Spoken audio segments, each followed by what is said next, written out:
Hello बच्चों, let's see this question and this is a statement based type of question जिसमें आपको statement 1 और statement 2 दे रखी है और उसके रिगार्डिंग 4 ऑप्शन आपको यहाँ पर दिए हुए हैं। इन चारों में से कोई सा एक करेक्ट ऑप्शन आपको मार्क करना है। तो आइए पहले रीड करते हैं अपनी स्टेटमेंट्स को। स्टेटमेंट 1 है, Nepal was one of the third wave countries that had won democracy in 1990s। Nepal एक ऐसा देश है जहाँ पे थर्ड वेव में डेमोक्रेसी स्टैब्लिश हुई थी 1990s के टाइम पे। स्टेटमेंट 2 है, Nepal become absolute monarchy to the constitutional monarchy. और नेपाल एक एब्सोल्यूट मोनार्की से कॉन्स्टिट्यूशनल मोनार्की बन गया था। तो देखते हैं हम हमारे ऑप्शंस को। पहला ऑप्शन है both statement 1 and statement 2 are correct. Second option है both statement 1 and statement 2 are incorrect. Third option है statement 1 is correct and statement 2 is incorrect. और फोर्थ ऑप्शन है statement 1 is incorrect and statement 2 is correct. देखिए, नेपाल में ना democracy कब आई थी? थर्ड वेव में। थर्ड वेव कब आई थी? 1990s में आई थी। अब आप सोच रहे होंगे कि ये वेव्स क्या होती हैं। देखिए, सारे पूरे वर्ल्ड में जितनी भी कंट्रीज़ हैं सब में एक साथ डेमोक्रेसी स्टैब्लिश नहीं हुई थी। डेमोक्रेसी भी स्टैब्लिश होने के ना कुछ कुछ फेज़ आए थे। जैसे सबसे पहली बार डेमोक्रेसी कब स्टैब्लिश हुई थी? 19th सेंचुरी में।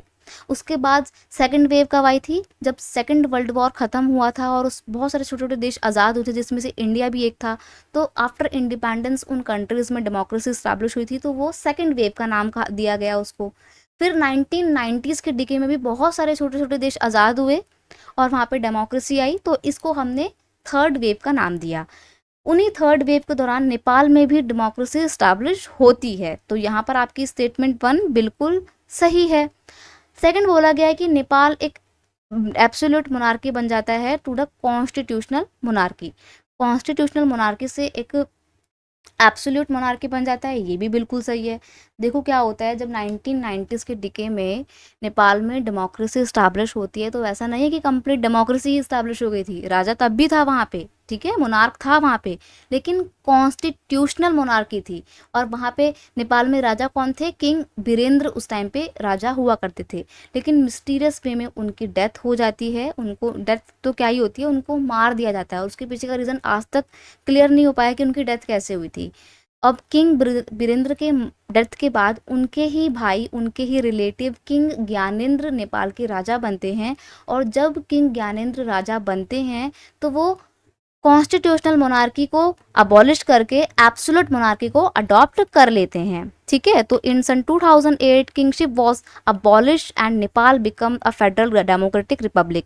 लेकिन देखो, किंग ज्ञानेंद्र जब राजा बने तो लोगों को अच्छा नहीं लगा कि उन्होंने बिल्कुल ही कॉन्स्टिट्यूशन हटा दिया। तो लोगों ने फिर प्रोटेस्ट करना शुरू किया कि हमारे को डेमोक्रेसी चाहिए। तो रीस्टोर करने के लिए डेमोक्रेसी को 2006 में दोबारा से बहुत भयंकर लेवल पे मूवमेंट शुरू हो जाते हैं और 2008 में वो मूवमेंट सक्सेसफुल होता है। किंगशिप अबॉलिश होती है, अगेन नेपाल में डेमोक्रेसी आती है, ठीक है। और सन 2015 में नेपाल अपना एक न्यू कॉन्स्टिट्यूशन भी अडॉप्ट करता है। तो ये तो थी आगे की कहानी।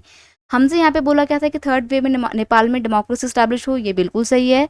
और नेपाल एक एब्सोल्यूट मोनार्की बन गया था कॉन्स्टिट्यूशनल मोनार्की से, ये भी बिल्कुल सही है। और दोनों स्टेटमेंट क्योंकि हमारे सही हैं, that is why option A is your correct answer. Both statement 1 and statement 2 are correct. So option A is your final answer. I hope you understood it well. Best of luck.